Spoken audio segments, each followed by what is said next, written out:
Oh my God. This bike's crazy.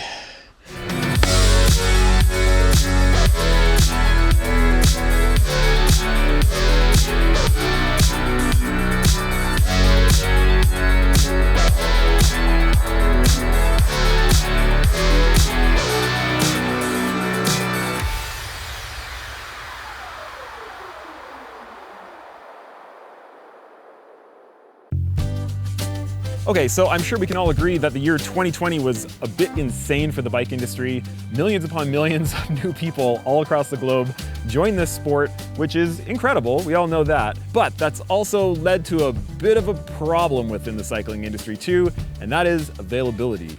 Availability for frames, availability for parts, for any kind of sporting gear is just gone off the shelves. And so going into the end of 2020, I decided to just hang on to the frame that I had for 2020 just in case there wouldn't be availability for 2021. It looks like there is. Ibis has been hauling butt on getting frames out to people, but you know, I wanted to be safe. And I also wanted to transform the bike into a whole different machine. So we're gonna strip my Ibis Ripmo V2 down to the studs and rebuild it to be a phoenix from the ashes, and it's gonna be something totally different. And we're going to test ride it. I'm gonna tell you my thoughts, pros and cons of everything that I did to it. And along the way, I'm gonna share with you how to do the similar things, but a different price point level. So it won't matter what your budget is for your bike rebuild. And at the very end, make sure you stick around because we're gonna give away a $100 Jensen USA gift card so that you can get rolling on your own build. Will I end up just ruining my bike? Maybe. I hope not. Let's find out. And so the frame in question here is the Ibis Ripmo V2 in size extra large. I built it up as a beefy trail bike so that I could tackle everything from mellow XC jaunts, flow trails, and double black tech. It really handled it all without batting an eye. But this year I wanted this bike to be tailor-made for enduro racing, to be extremely fast downhill, to negate the need for a park bike, and to have its own unique look too. So I stripped the frame and sent it to Bike Shield Protection. We worked together to design a custom wrap for the bike. Yep, that is not a paint job that you saw. That's essentially a giant sticker. I can't even imagine the patience needed to apply a full wrap like this, but these guys are clearly pros. What's cool about doing the wrap like this instead of a full paint job is that not only is it typically more affordable, but when you do eventually sell the bike, the new owner can just remove the wrap if they wanted to. Pretty cool.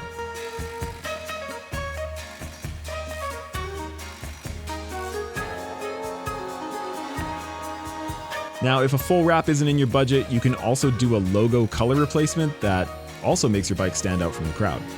There are even stylized frame protection kits out there, like from our apparel sponsors Darko, for an even lower cost option.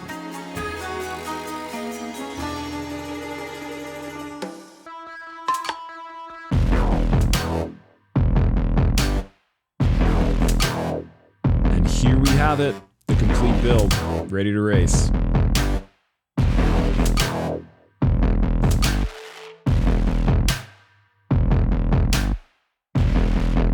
With beefed up parts everywhere, more front travel, huge brakes, and full-on downhill tires, this bike is out for blood. And hopefully not mine. It sure looks good, but let's see how it rides.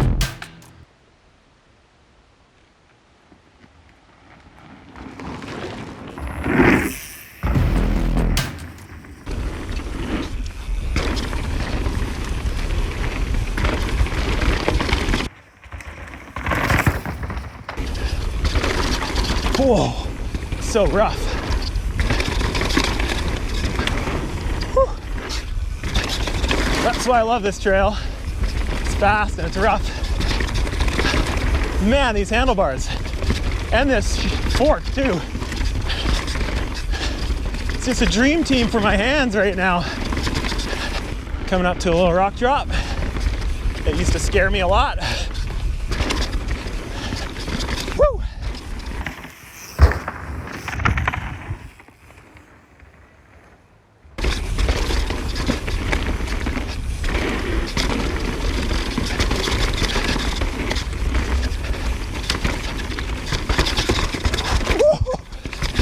That was so rooty.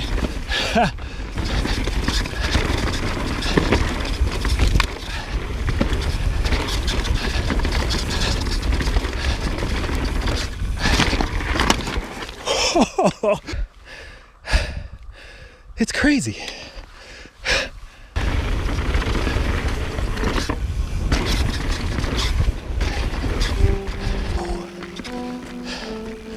Whew.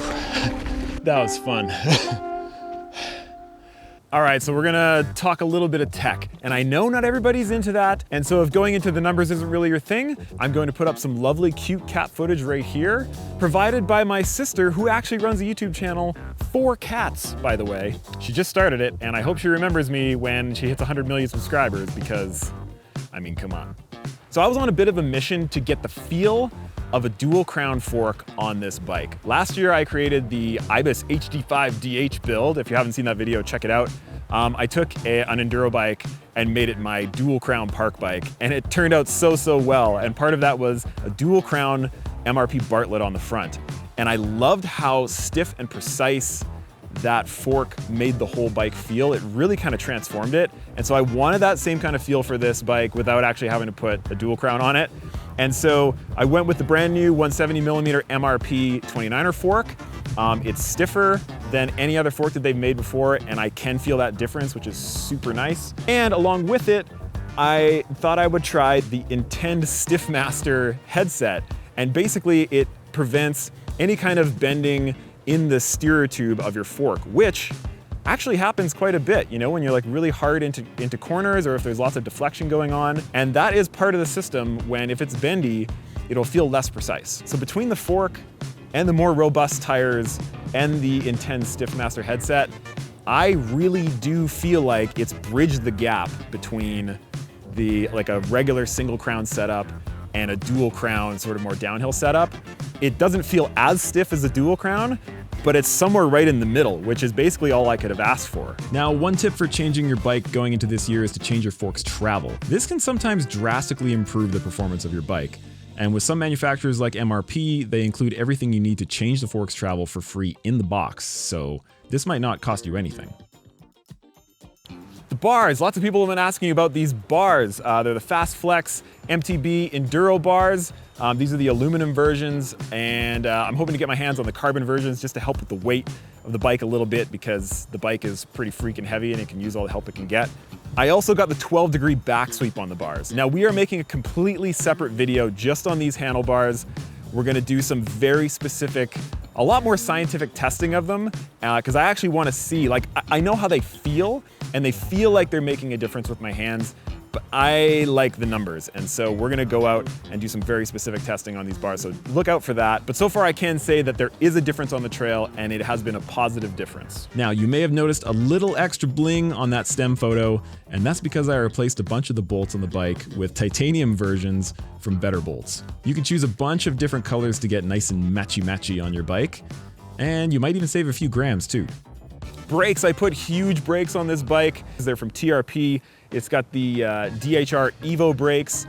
I rode them first on the Ibis HD5 DH project from last year. Just an insane amount of power. Like it's been scary a number of times how fast I've slowed down on the bike. So I've got a 223mm rotor on the front and a 203mm rotor on the back. And the biggest thing about the rotors for the TRP stuff is that they're a 2.3mm width, which is a lot wider. I think standard is 1.8mm width rotors. And when you're getting to the bigger rotor sizes, and for people that are around 200 pounds like me, rotors tend to warp, and these ones don't. Like you take a regular rotor and you can almost bend it with your hand. No chance on these things. And even when they heat up, they don't start to warble and get weird, which I've had with almost every other rotor that I've ever used. So personally, and this is not endorsed or sponsored or anything, I think the TRP DHR Evos are the best brakes on the market if you're a harder rider. I'm using the SDG Tellus dropper and SDG seat. The dropper goes up and down every single time. That's all you need in a dropper. The lever is really smart. It's a brand new lever that they're coming out with, and it's one bolt design, and you just loosen the one bolt, and you can swivel it backwards and forwards and side to side in an infinite amount of positions, which is super nice for getting it dialed in. So I've really liked that. Thank you, SDG. The drivetrain, I mixed an E13 Helix cassette with a TRP drivetrain and a SRAM XX1 chain. And I'm not totally sold on all of those parts together yet. Between the cassette and the derailleur, it's been really finicky, and I don't think either company actually recommends or has tested the two of them together. So I'm gonna do some more testing and fiddle around with it. I'm usually pretty good with indexing my shifting, but haven't quite gotten there. But the feel of the shifter is really good. I really love how you can actually change where the thumb lever is on it.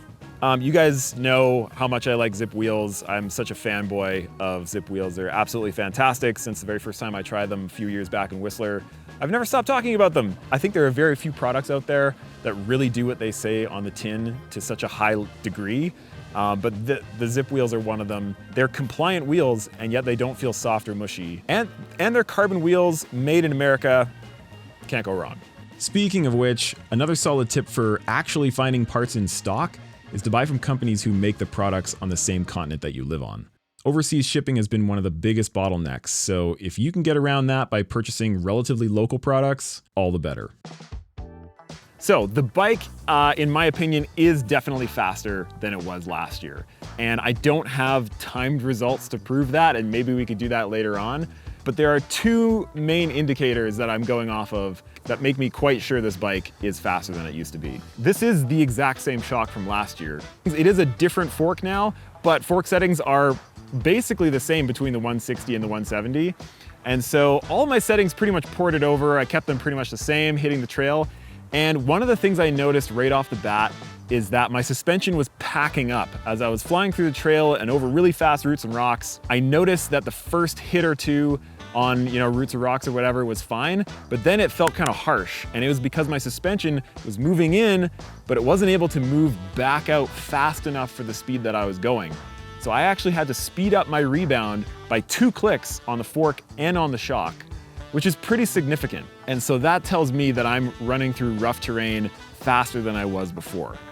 Now, we got to give away $100 to Jensen USA. And all you have to do is head down into the comments and let me know what you would buy from Jensen USA if you had that $100 gift card, or what you would put it towards. And we'll pick a winner when the next video comes out, so you have 1 to 2 weeks depending on how things go and how much snow we're supposed to get tomorrow, but never mind that. And I'll reply on your comment if you're the winner, and then we can get in touch after that.